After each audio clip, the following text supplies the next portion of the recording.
Ibinunyag ni Vice President Sara Duterte na may ilang bansa nang nagpahayag ng kahandaang tumanggap kay dating Pangulong Rodrigo Duterte sakaling aprubahan ng International Criminal Court ang kanyang interim release. Ayon kay Vice President Sara, personal siyang nakipag-ugnayan sa ilang kaibigan at kakilala sa ibang bansa upang masiguro na may ligtas na lugar na tatanggap sa kanyang ama kung pansamantalang palalayain mula sa detention facility.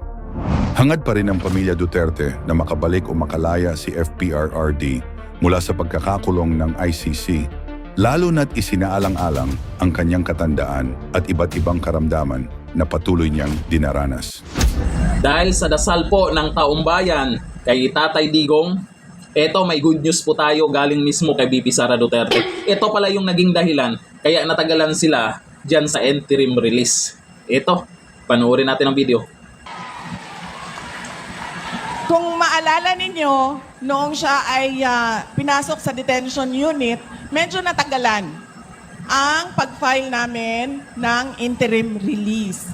Dahil kinausap pa namin at naghanap pa ako ng tutulong sa akin.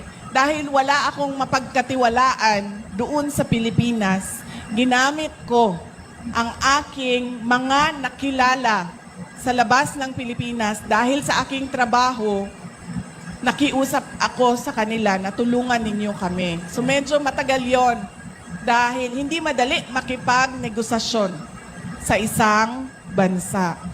Pero, sabi ko nga, dahil sa pagdarasal ninyo, may mga good news na nangyayari. So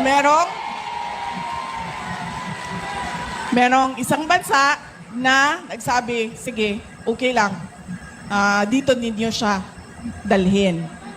At masasabi ko, hindi Japan. Yun lang. Hindi ko masabi sa inyo kung saan, pero pwede kong sabihin, hindi siya sa Japan. Kaya pala nitong nakaraan ay medyo tumahimik muna yung sa interim release tapos nag-file na ulit ngayon. At isa pang dahilan dyan, walang tiwala po talagang mga Duterte na ngayon na maibalik si Tatay Digong dito sa Pilipinas. Alam naman natin yung ginawa nila. Para safe. Kahit gusto ng karamihan na makabalik dito si Tatay Digong, kahit gusto ni Tatay Digong din na makabalik sa Davao City, ang iisipin lang po natin kung safe ba siya na bumalik dito sa Pilipinas. Sa tingin ko, hindi eh. Kaya tama lang yung gagawin nila na may bansa na kumupkop sa kanya. At meron na. Abangan natin yan kung anong bansa. Meron pong nakarating din sa atin kung anong bansa yan. Pero hintayin po natin na ilabas nila. Kasi baka isipin ng iba, China, kwento niya na naman. Mas magaling pa kayo kay VP Sara. Ayaw pa nga sabihin, tapos kayo nauuna. Kasi sa video na yan, may mga nag-comment, ay alam na, China. Ay malamang, yung mga anti-Duterte dyan, mag-iiyakan na naman. Kakabahan na naman. Kasi napapansin nyo sa nangyayari ngayon, bumaliktad na ang takbo ng politika. Noon, puro Duterte, nakatutok sila. At lamang na lamang talaga sila. Napa-aresto nga si Tatay Digong, di ba? Tapos sinabayan pa ng impeachment kay VP Sara. Ngayon, anong nangyari? Bumaliktad na. Ang karma, gumagana na. Flood control project. Insertion sa budget 2025. Hindi nila masisi kay Duterte yan. Puro sa kanila ngayon. O anyari, para mabawasan yung galit ng taong bayan, si Tamba nag-resign na. Pero hindi pa rin mapigilan.